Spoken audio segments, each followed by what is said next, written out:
Hola, ¿qué tal amigos de Traveling? Empezamos esta sección de entrevistas con un invitado muy especial, un maestro, diría yo. Yo he aprendido mucho de antropología, de sociología y de cine con él. Hablamos del feo de la Filmoteca. ¿Cómo está el feo? Muy bien, muchas gracias. Muy bonita presentación. No sé si la merezco de corazón. Gracias. No, pues gracias a ti por todo lo que has hecho y pues mira, estamos aquí para hablar de un tema que yo creo muy relevante, pero poco tocado, la preservación del cine.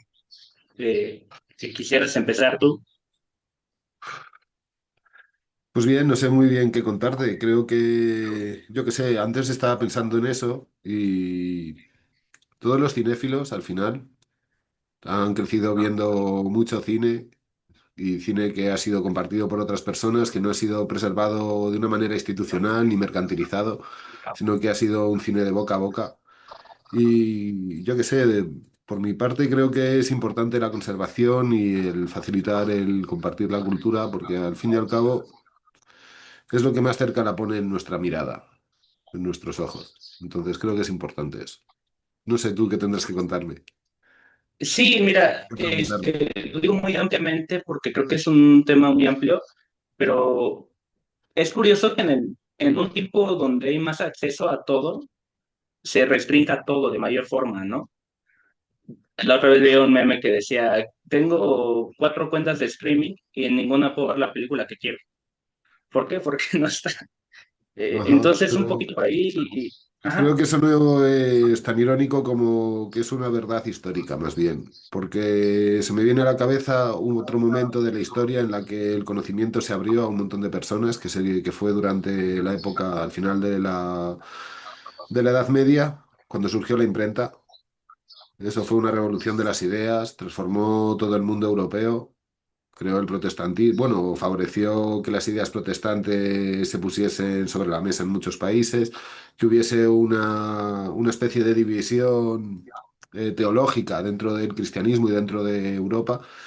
Y rápidamente las ideas de la imprenta o la circulación de ideas a través de la imprenta vieron que eso era una amenaza para los poderes establecidos y que al fin y al cabo el conocimiento es poder y ofrecer ese conocimiento, ese poder a la gente y a las masas, pues puede resultar muy perjudicial. Entonces, la manera que lo han entendido en una sociedad mercantilista como la que vivimos es restringir el acceso a la cultura a través de plataformas de pago, como si eso fuese una solución.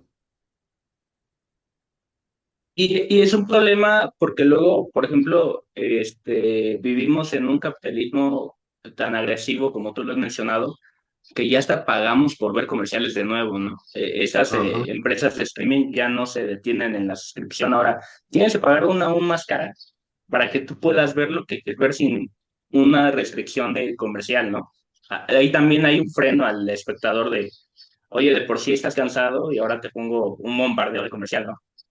Sí, o sea, creo que eso simplemente ha sido un aviso a navegantes, ¿no? Y al final el objetivo de estas multinacionales no era tanto el difundir cultura, sino como intentar enfrentar a la piratería, que tal vez el mayor problema que podía tener la piratería de páginas web es que eran demasiado avariciosas y estaban infestadas de publicidad. Entonces lo que te ofrecía Netflix era, ok, vas a ver cosas en tu ordenador, pero a cambio de no tener publicidad vas a pagar 6 euros al mes, 8 euros al mes, 10 euros al mes, lo que sea. Y yo voy a hacer lo posible por tener un catálogo amplio y ofrecerte el mismo nivel de entretenimiento que te ofrecían esas páginas. Pero una vez que la piratería ha sido tan perseguida que se ha vuelto como una cosa residual, una cosa, algo que a mí me llama mucho la atención, por ejemplo, es que la peña más joven no está nada acostumbrada a la piratería, ni a la piratería de juegos, ni a la piratería de películas, ni nada por el estilo. Y están acomodados en tener catálogos, yo qué sé, mucho más escuetos o limitar mucho el acceso a los distintos materiales que va a disfrutar para formarse como individuo, que la gente que es más mayor que sí que está acostumbrada a la piratería y que la tiene más naturalizada. Entonces, siento que una de las cosas que han hecho esas plataformas fue, o sea, el principal objetivo de esas plataformas tipo Netflix fue, a mi modo de ver, luchar contra la piratería.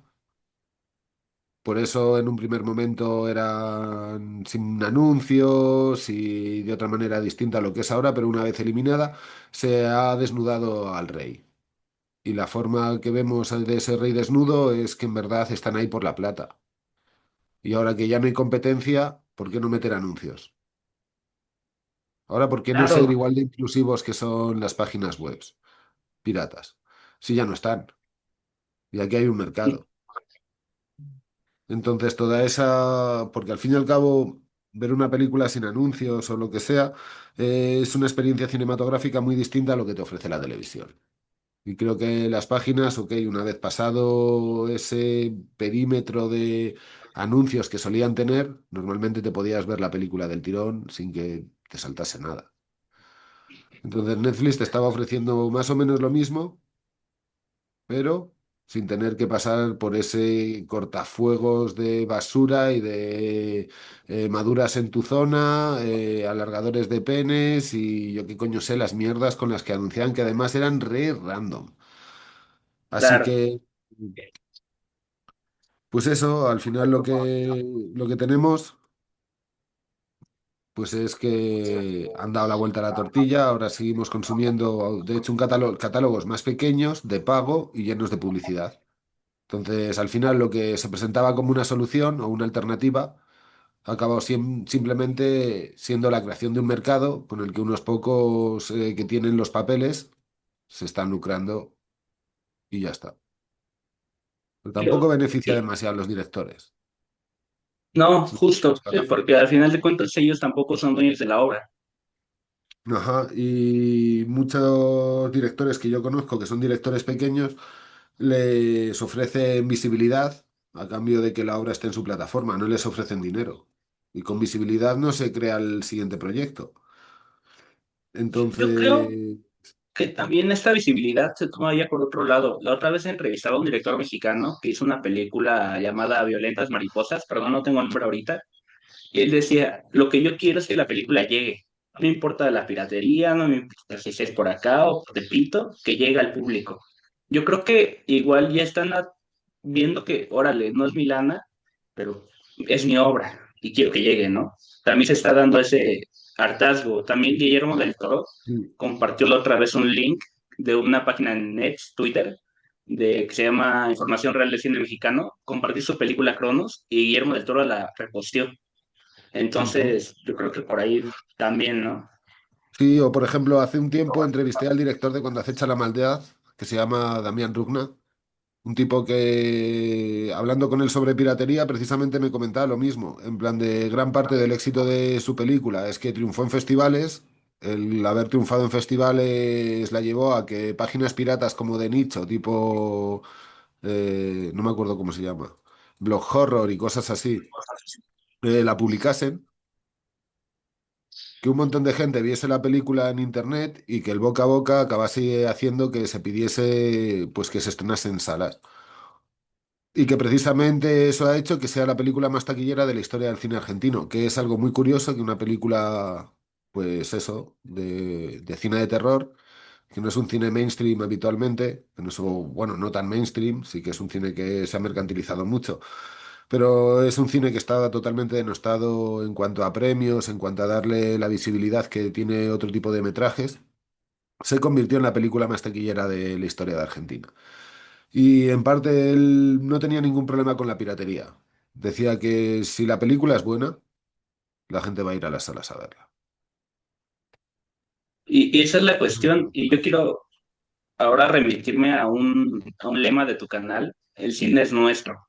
Eh, es que yo decía, es algo banal, ¿no? Que comenta el feo cada fin, pero no. Al darte cuenta de estas páginas como Información Real del Cine Mexicano o Información Real del Cine Argentino, la gente está tomando como protesta el hacer el cine suyo, ¿no? Para compartirlo y pues no lucrar, que pues ahí es un tema que tú conoces muy bien, ¿no?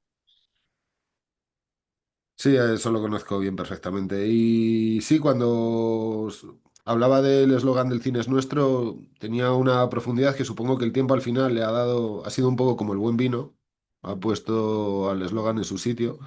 Lo que pasó a ser como la carta de presentación del Festival de Cortos y mirándolo como un ejercicio de apropiación cinematográfica, de construir cine, pues ha tomado un caliz distinto con el juicio y, y se está hablando de un tema que creo que es muy importante en la sociedad de la información, que es el tema del acceso a la cultura y al conocimiento. ¿Y en qué términos podemos acceder al conocimiento en espacios digitales?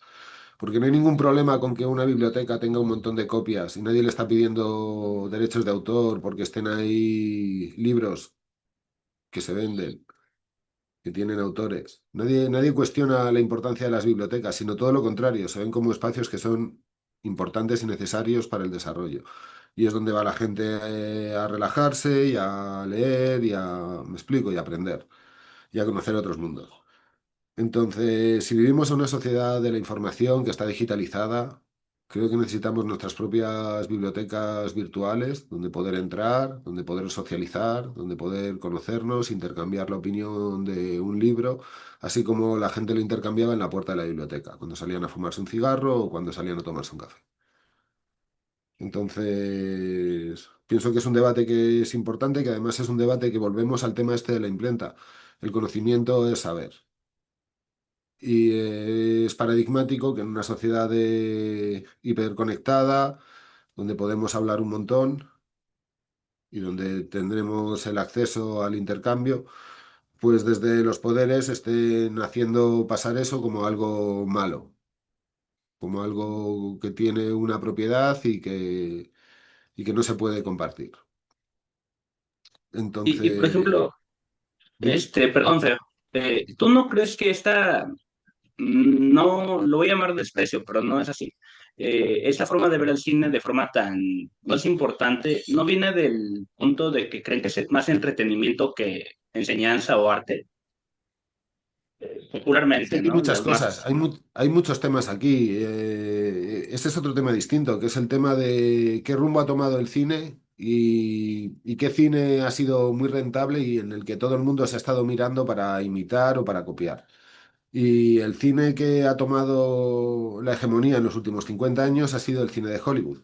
Y desde los últimos 30 años, desde el Tiburón de Spielberg aproximadamente, lo que tenemos por delante es blockbusters. Y el blockbuster se caracteriza por ser un cine espectacular y bastante vacío de contenido, donde lo que prima es más la espectacularidad que el espectador salga reflexionando sobre lo que sea. Por supuesto, ha habido sus excepciones y ha habido películas tipo como El Club de la Lucha, que han sido blockbusters. Bueno, es que tampoco, porque en taquilla tampoco funcionaron bien. Son ese tipo de películas que han funcionado mejor en Internet a través de ese boca a boca que estábamos mencionando, que lo que fueron como en taquilla. Entonces, es un cine, o el cine que más se ha imitado ha sido ese cine de la espectacularidad, y eso se ha copiado la espectacularidad o la comedia ñoña familiar. Y es un poco lo que se ha reproducido por todos los sitios. Y ahora el cine se enfrenta a un desafío, que son los teléfonos móviles y las inteligencias artificiales. Y entonces lo que puede ser el momento culmen de una película, el éxtasis, que lleva cocinándose durante 90 minutos y que tú estás ahí esperándolo, que incluso en en las propias pelis de la Marvel pasa, ¿no? Que tienes que esperar 20 o 25 minutos a que haya una persecución, una escena de acción, una pelea entre superhéroes, lo que sea, pero se va cocinando, más rápido, más lento, siguiendo una receta como lo suele hacer el cine de Hollywood o no, pero se cocina. En cambio, yo a día de hoy con el teléfono móvil lo que tengo son reels que me sintetizan y me sincronizan toda esa espectacularidad en un periodo de 15 segundos. Y el cine no puede competir contra eso. El cine, además, no, tal vez el cine sí pueda competir contra eso, pero el cine en el que nos han educado, que es un cine de la espectacularidad, queda aplastado por los reels. Aplastado. Se puede entender el cine tal vez desde otros puntos de vista, donde sirva más como una denuncia o donde sirva o donde se expresen, yo qué narices sé, las emociones o las reflexiones o contarte una historia, que tal vez un reel de 15 segundos sea insuficiente para eso y necesites más. Un reel de 15 segundos o de un minuto, tú digas, no, no, aquí necesito más contexto, necesito... Pero tal como se ha estado promocionando y entendiendo el cine en los últimos 40 años, eso no ha sido así. Ha sido un cine de la espectacularidad. Y lo repito, no tiene nada que hacer con la espectacularidad que te genera una inteligencia artificial. O sea, llevo como 2 o 3 semanas bajando vídeos para hacer un vídeo hablando sobre este tema, en el que lo que quiero poner es, durante los 10 minutos que esté hablando, esos reels de 10 o 15 segundos de un tipo bajando en bicicleta por una montaña empinada, de esas cosas, algunas creadas por inteligencia artificial, otras reales, que de verdad es lo que tú has estado durante 90 minutos esperando en una película. Y entonces, en una sociedad en la que se prima el tiempo, en la que yo qué sé, el dinero y el tiempo van de la mano y se rentabiliza, y el tiempo se rentabiliza. Se considera entonces una pérdida de tiempo tragarse 100 minutos de algo, o 120 cuando yo qué sé, ese subidón de hormonas te lo va a ofrecer el móvil en, yo qué sé, en 15 segundos en un reel. Y si no me gusta, además tiene, ¿cómo decirlo? Tiene algo adictivo, que es el escroleo, que se parece mucho a las máquinas tragaperras, que tú hacías así, cling, y entonces había un momento de incertidumbre, que es lo que generaba la adicción de verdad. La adicción de verdad no era solamente la recompensa, es ese momento de incertidumbre de qué va a pasar. El Me pinroteo, explico, ¿no? eso es muy importante. Eso para que las máquinas tragaperras funcionen de verdad y necesitan eso, porque si no ha habido otro tipo de máquinas, de otro tipo de tragaperras distintas que no tienen ese instante, ese momentum de incertidumbre de ¿voy a ganar o no? Y eso te lo da el reel. Cuando tú scrolleas, hay un instante, un momento en el que te van a enviar a otro sitio, el algoritmo te está moviendo hacia otro sitio mucho más rápido, no son los 2 segundos que duran ¿sabes? La maquinita moviéndose así, sino que es prácticamente instantáneo en el que al haciendo ras vas a pasar a otro mundo, a otra realidad, a otra escena que te sintetiza una película en 15 segundos, una película de acción. ¿Me explico? Que todo ese momento de espectacularidad, de sorpresa y de asombro, te lo va a dar en un momento. Ay, pero no, es un reel de gatitos, no pasa nada. Vuelvo a scrollear. Ah, y ahora sí lo tengo. Le doy un me gusta para que el algoritmo entienda. Y al cabo de 10 minutos ya vas a tener todo tu feed lleno de lo que el algoritmo ha entendido que a ti te interesa. Y de vez en cuando una cosa que no tenga nada que ver, por si acaso quieres saltar y así no te aburres del mismo tema, que si no pierdes aquí la atención. Entonces, Y por ejemplo, el cine tiene que hacer frente al desafío de las nuevas tecnologías, así como lo hizo cuando apareció la televisión, cuando apareció el VHS o cuando apareció, yo qué coño sé, los DVDs y el Internet. Y como el cine mayoritario que ha consumido la mayor parte de la gente ha sido un cine palomitero, que es el otro día lo hablaba con Maquiavelo, en plan de después de 20 años de la Marvel, tienes toda una generación de gente que entiende que el cine es la Marvel. No, el cine no es Taxi Driver, o el cine ya no son películas que te conmueven. La Haine o la En, como se diga, que es una peli francesa. No, no, ya no va a ser eso. El cine para muchos pibitos es simplemente una cuestión de melancolía de franquicias de tipos engallumbos que de verdad están ambientados en cómics que se hicieron hace 80 años. Me explico que muchos de ellos han ido al cine simplemente a ver la película porque a sus padres les ilusionaba, no a ellos. Entonces, sí, esa, sí, entonces, sí, sí. el cine tiene que hacer frente a su falta de responsabilidad con la audiencia durante los últimos 30 años, porque lo ha reducido a un cine de la espectacularidad. Y si queremos luchar contra eso, teniendo en cuenta que hay cacharritos como los teléfonos móviles, la derrota está asegurada. El cine tiene que redefinirse, transformarse y pasar a ser otra cosa distinta que interese al público, que genere debate. A mí, por ejemplo, ahora en España me he dado cuenta que una peli de mierda, hecha con dos duros, pero con una cara conocida, y con y ni siquiera siendo muy ácida en el guión, pero sí trayendo temas de actualidad y hablando de la confrontación social que hay en la política y en la vida de la ciudadanía media, es una película que durante 2 o 3 semanas ha causado el interés de toda España, ya sea a favor o en contra, pero ha hecho que el cine de nuevo esté en el candelero, esté dentro de la hoja de ruta, esté dentro de, yo qué coño sé cómo decirlo, de, de la creación de una realidad social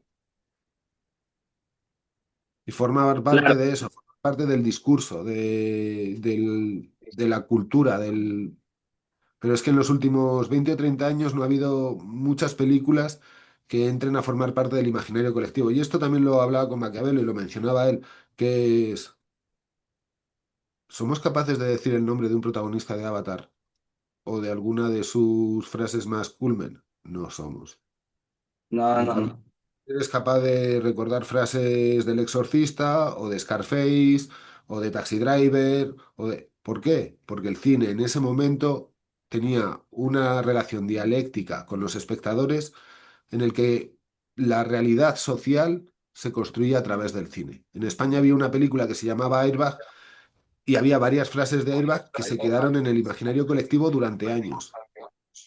Eso ya no ocurre. ¿Por qué? Porque el cine ha perdido su papel hegemónico a la hora de formar la cultura o de ser parte de la cultura o ser parte del desarrollo humano, de la humanidad. Y también, ¿no crees que hay un poco de ego de los directores, por ejemplo, vamos a llamarlos más autor, de no querer ceder hacia volver a un cine más accesible? No, no, no sé si me explico un poco.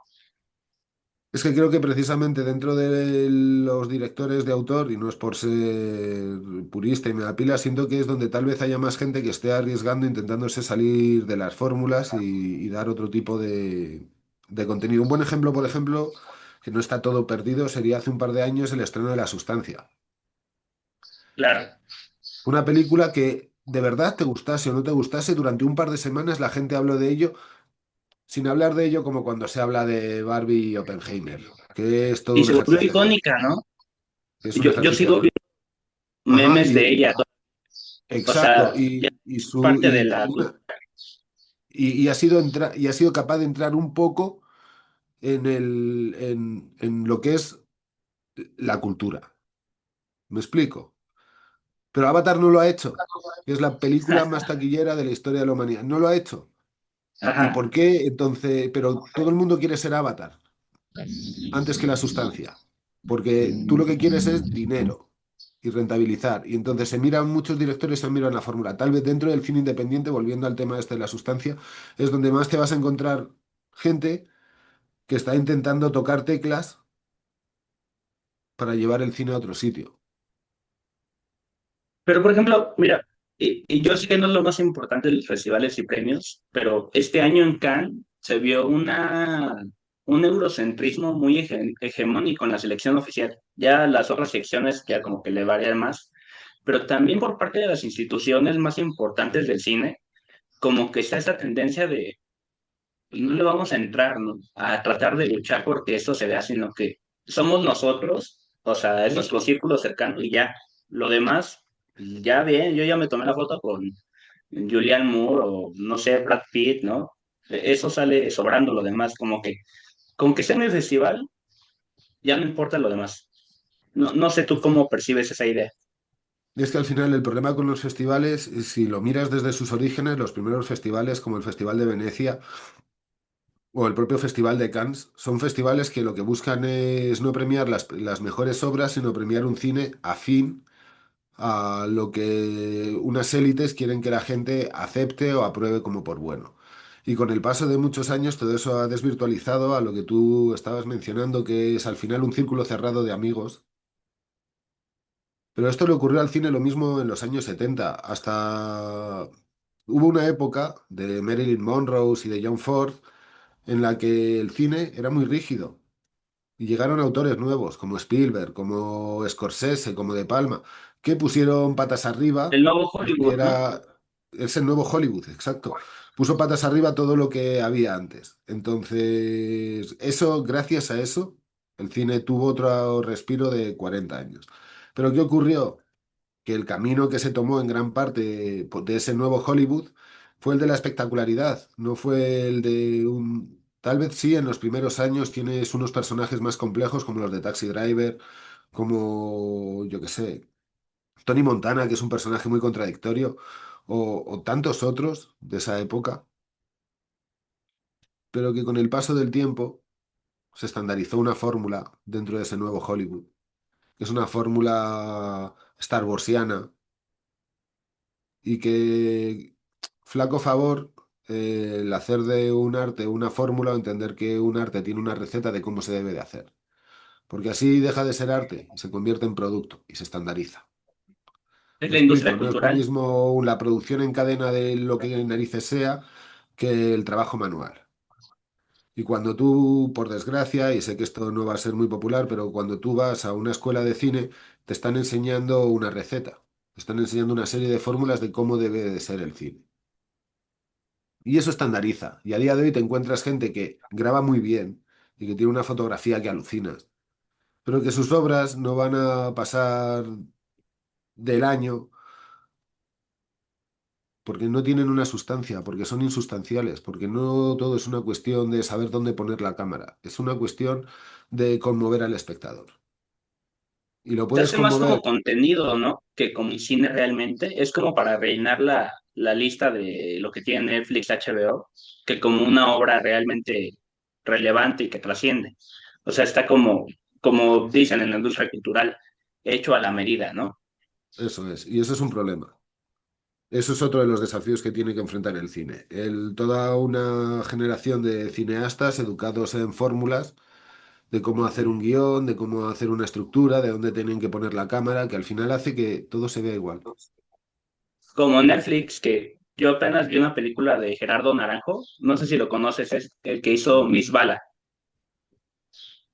Sí, conozco mis balas. Este, Mis balas sí la conozco. el director de esa película hizo una película este año se llama El Yerno para Netflix. Parece una serie. O sea, no es una mala película, pero no tiene nada de Gerardo Naranjo. O Claro, tal vez una no tienen escena violenta personalidad. y ya. No tienen personalidad. Exactamente, exactamente. O sea, yo te lo puedo poner y tú me dices, ah, es una película para rellenar el catálogo. Y ya. Y eso es un problema. Al final es como eso, después de comer mucha comida chatarra de mentira, al final le pillas el regusto a la hamburguesa del McDonald's. Y puede que el primer día dijeses, ¡jo, qué buena, qué barata! Pero no es lo mismo que la carne de un carnicero y la comida hecha o en casa o en un sitio donde le pongan cariño. No es lo mismo, ahí Justamente, estás comiendo producción en cadena. Y por mucho doble Whopper que sea, y que no sea la de 1 euro, al final a la 20 Whopper encuentras el sabor a cartón. Y al final están haciendo Whoppers. El cine a día de hoy hace Whopper.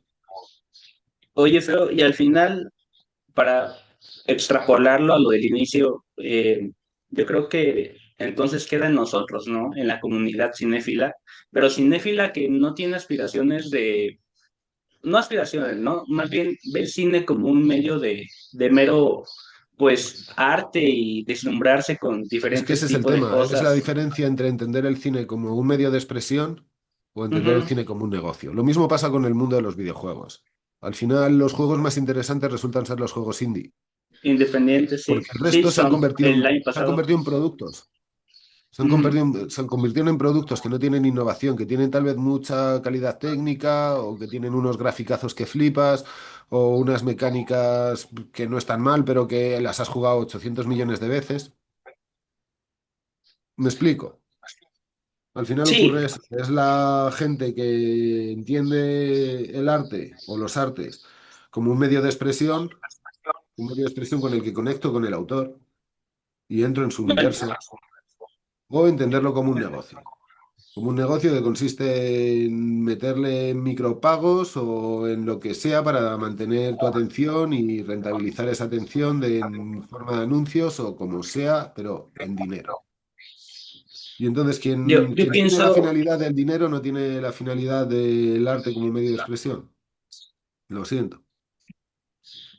No, bueno, yo quisiera ser un poco más soñador, un poquito más escéptico.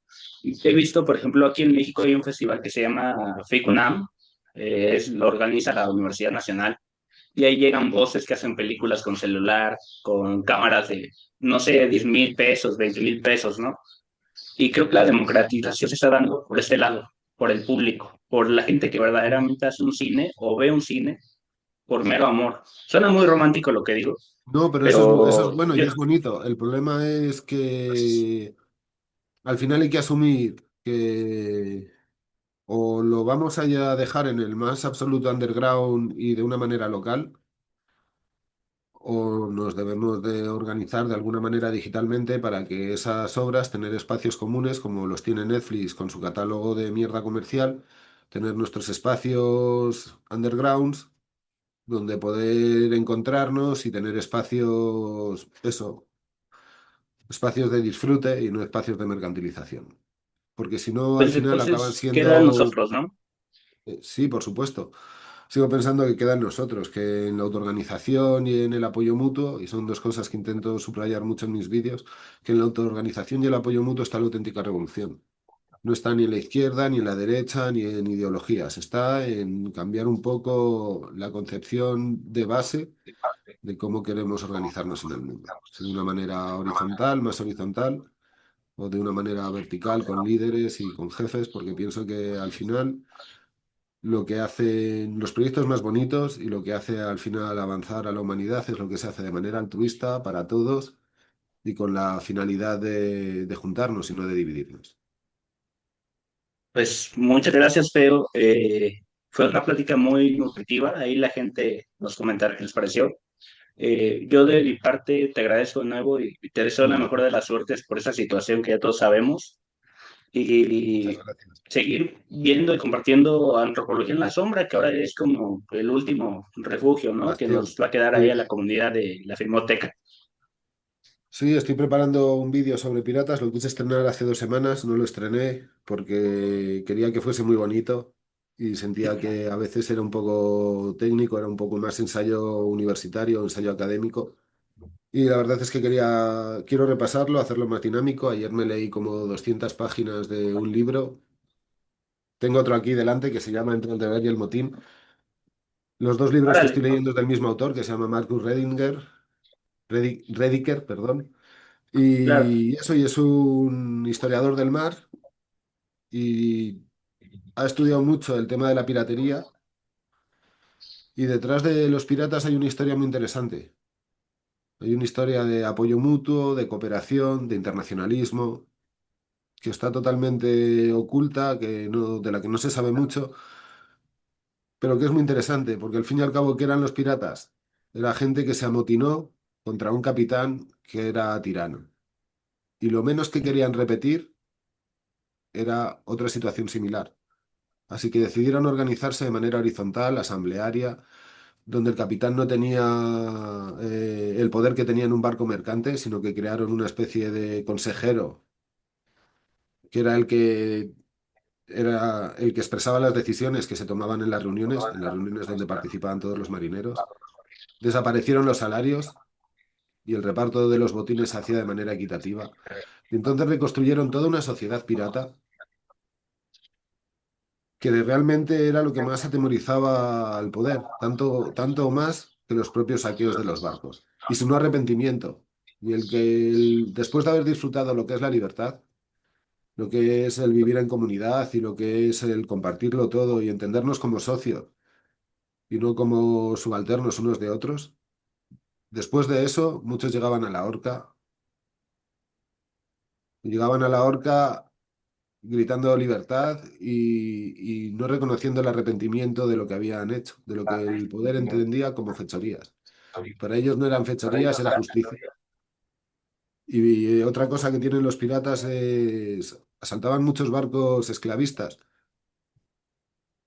y en torno al 50% de los tripulantes dentro de los barcos piratas eran Peña de África, eran ex esclavos o potenciales esclavos. Y ese Claro. internacionalismo también ayudó un montón a que se pusieran en marcha prácticas políticas relacionadas al Ubuntu. y a ideas africanas comunitarias que tal vez para los europeos no estaban muy presentes, pero que en esas asambleas donde todo el mundo tenía la misma voz, se podían escuchar, se podían aprender, se podían poner en marcha. Entonces, creo que la historia de los piratas es una historia re interesante, Pues re dicen que la historia culta, no se repite, pero a veces rima, ¿no? sí, re interesante y que además se puede extrapolar a nuestra realidad y un poco también a lo que significa la piratería en nuestros días, ¿no? Porque, ¿qué es lo que diferencia un pirata de un corsario? Los dos hacen lo mismo. Los dos saquean los mares y asaltan barcos en la superficie, claro. Los dos son lo mismo. ¿Cuál es la diferencia? Que el corsario tenía una patente de corso. ¿Y eso qué es? Un documento del poder que te permitía asaltar barcos. Pero los Permiso para piratas no robar. tenían ese documento. Entonces, ¿qué le convierte a uno en villano y a otro en héroe? Simplemente el tener la justificación del poder. Y eso mismo ocurre con la copia y con la piratería. ¿Y qué diferencia a un pirata de Netflix? Que unos tienen la patente de corso del poder Perfecto. y deciden qué van a poner y qué no. Yo me quedo con esa reflexión de los piratas y pues esperar el video. Mira, no, yo no quisiera cortar, pero nos quedan 2 minutos. Feo, algo que quiero decir y pues yo de mi parte, gracias por tu tiempo y de nuevo, el mejor de los éxitos en todo lo que venga y lo que pasa. Muchas gracias, tío. Gracias por los Eh, ánimos. Y nada, eso lo dicho, el cine es nuestro. Y a seguir con la ajá, lucha. Y si lo que digo y hablo en los vídeos sirve para reflexionar, eso siento que es el mayor daño que le puedo hacer al poder a día de hoy, que es erosionar las mentes como lo intentan erosionar ellos, ¿no? A través de sus guerras de baja intensidad en redes sociales. pues yo me quedo con eso y creo que muchos hemos aprendido mucho. Ahí por ahí ya me contaron que la comunidad está guardando cierto material de cierto canal. El cine es nuestro y los videos también. Muchas gracias, Fer. La cultura que yo genero es vuestra, el cine es nuestro y mi cultura es vuestra, que creo que es predicar con el ejemplo. Pues muchas gracias y por aquí cuando quieras te andaremos viendo. Gracias. Hasta luego. Eh,